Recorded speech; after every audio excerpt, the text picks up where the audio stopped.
This was a field that was cropped last fall, and then when the crop was finished, we planted a single line mixed species cover crop. And in this cover crop, you can see the white flowers is tillage radish. There's phacelia in here. The phacelia starting with the purple flower. There's lana vetch. There is flax, and there is some safflower still in here, but some of it was hit by the cold weather in the winter, and it was knocked back a little bit. This will act as an insectary, so a lot of beneficials will be attracted to this flower. I think that would probably be somewhat true with the flowers from the tillage radish.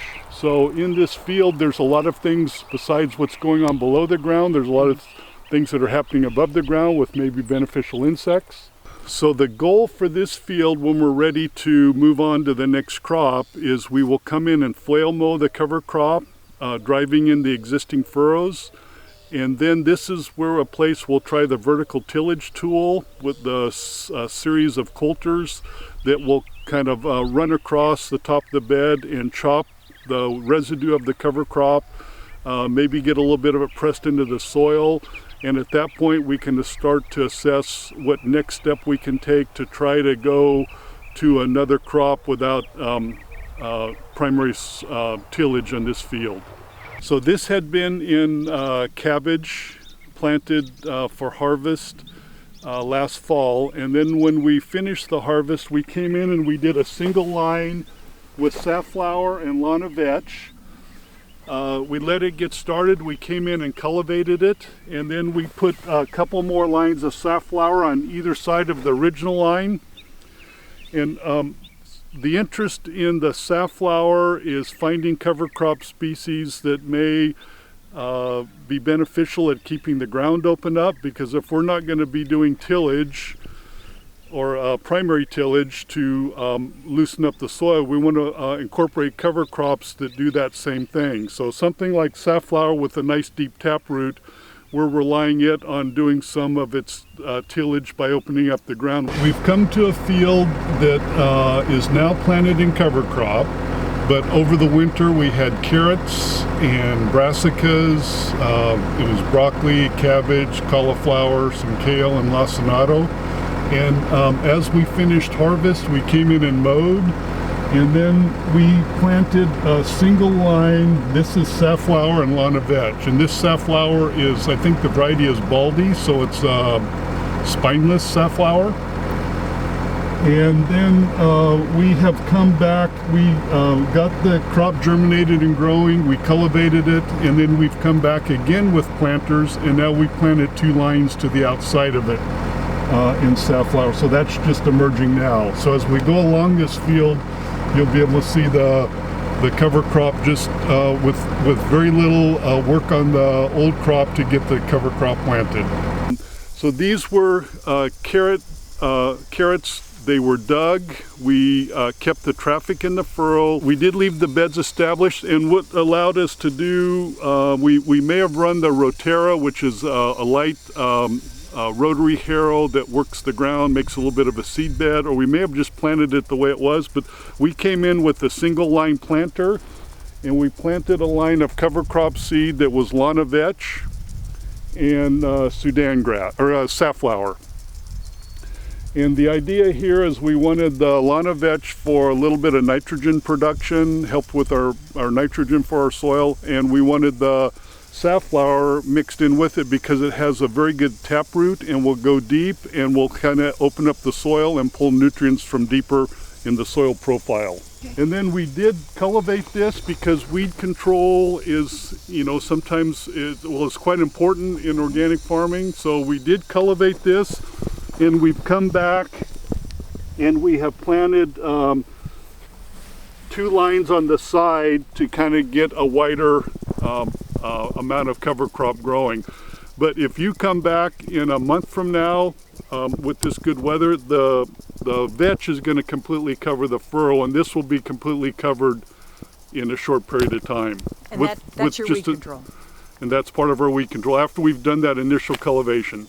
So we're looking at a carrot field that was just harvested 4 days ago, and since it was harvested, we maintained where the beds were, And we've come in and we planted a single line cover crop that's going to be safflower and vetch. So 4 days after a crop was growing, it's planted into a cover crop. And the reduced tillage really allows us to do that, because normally in the past we would think we would need to work up a field, disc it, get it worked up where you can get it ready to plant again. But in this case, we're turning around in less than a week and we have seed back in the ground ready to grow a cover crop. To me, this has been a revelation in the last couple years, that when you finish a crop, especially in the winter, for harvesting with a tractor and people in it, you've compacted the soil a little bit. You can't think of doing anything tillage-wise to it, but if you can go in and plant a cover crop, then that cover crop is going to grow, dry the ground out. So if you do need to do tillage later, you're treating the ground a lot better. Okay. And if you are looking at reduced tillage, it does allow you to maybe even think about the next crop after the cover crop to put it in without a lot of tillage. Got it. And all these things kind of build on each other. You learn how to do maybe the cover crops like this, and then all of a sudden you can apply that to putting cash crops in. So these are 80-inch beds that had 5 lines of cover crop planted. And in the 5 lines, we had some lines with phacelia and mustard, and then we had a legume in one of the lines, and in this case it's bell beans. You can see the field that's still growing in a cover crop. This field was mowed a couple days ago with a flail mower, and then we looked at the strip tiller in the shop yard. This is what the strip tiller did here. So this is starting to, we only tilled this portion here. This is starting to make our seed bed, and this will have direct seeded melons or transplanted melons or watermelons planted in here by mid-April. So at this point, if we need to do something else, we may run a couple Lillistons just flat to kind of make a little nicer seed bed, but this is essentially almost ready to plant now if we needed to. And then we are on drip irrigation. So this had a couple buried drip tape lines put in prior to making the 80-inch beds. So it's there for main season irrigation, but to establish the crop, we'll put a single line of drip tape out to get the initial watering on the seeds or the transplants. We would probably go to 240s for the lettuce. Not that we can't plant lettuce on 80s, and we may do that. We're just historically we planted lettuce 2 lines on a 40. Okay. So we still have our way of doing things. So if, for example, this 80-inch bed, after a crop cycle or two, maybe we have the melons now, another cover crop. We may have pulled tomatoes in here, a cover crop. And then after that, we would have an implement that would maintain this part of the bed and this part of the bed, and we would put a furrow in here. So then we would be 240s. Yep. And then that works for our lettuce, that works for our brassicas. Carrots are planted on 40s, onions.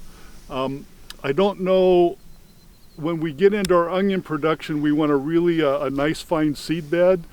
I'm not sure how much we can do following a cover crop. That's still to be learned.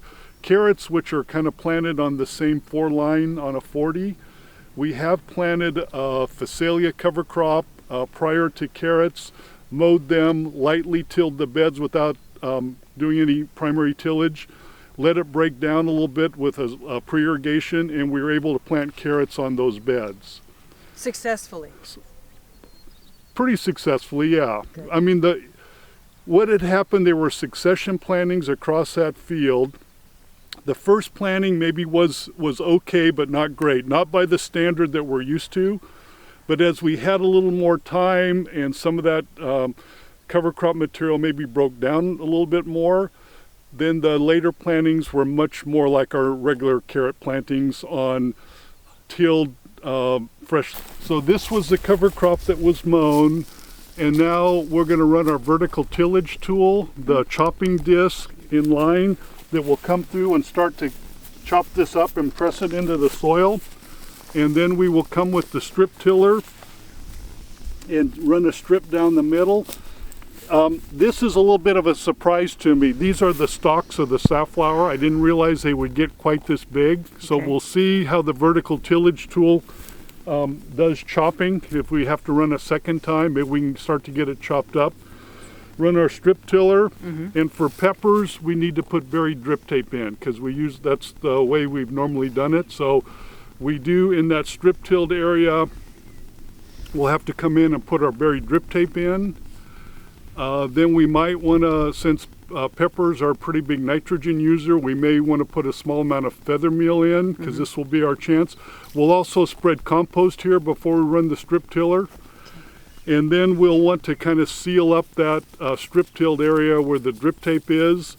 And then hopefully it'll be in shape to plant peppers here in less than a month. So the transplants, at least in some of these higher residue fields with the tillage, minimal tillage we're doing, it may not quite be a seed bed for direct seed, but with a transplant, it may work a lot easier. We have this field planted to double-line safflower for a cover crop, and this came out of winter vegetables. We had parsnips, celery root, rutabagas, fennel, and then we just lightly tilled the tops of the beds with a rotara, and we planted the double lines, and the next crop in here is sweet corn in the next month or so. So we will come in and mow, and we'll plant the sweet corn between the lines of safflower, and I'm thinking when we mow the safflower, it's probably going to kill it. So we probably don't have to do a lot of tillage other than maybe work up a little bit of seed bed, probably use the strip tiller more than likely and run a line between the two lines of safflower, and that is where we'll plant the sweet corn.